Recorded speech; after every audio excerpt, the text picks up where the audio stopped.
So we're going to sit on this idea of the constant solution and define an equilibrium solution.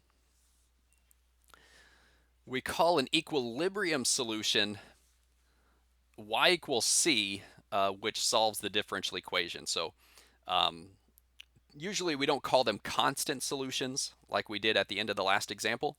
Usually they're referred to as equilibrium solutions. But it's the same thing. It's when your function is a constant, y equals c. Um, why would we call that an equilibrium solution? Like constant solution sounds fine. Well, they refer to it as an equilibrium solution because when you think of equilibrium, you're thinking nothing is changing, right? Everything is in balance. There's no change occurring. Nothing is moving.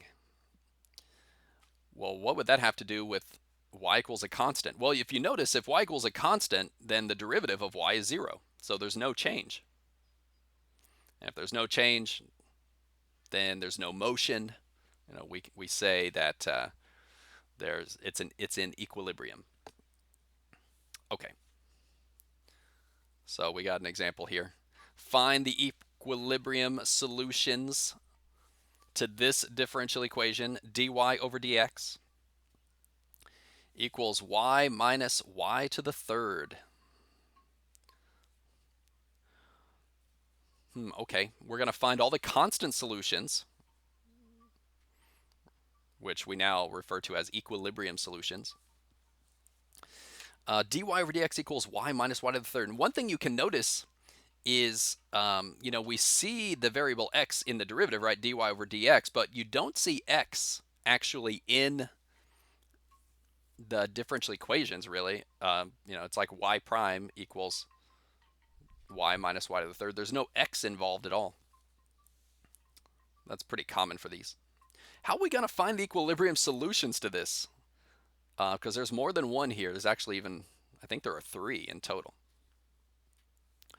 Okay, so the key is the derivative has to be 0.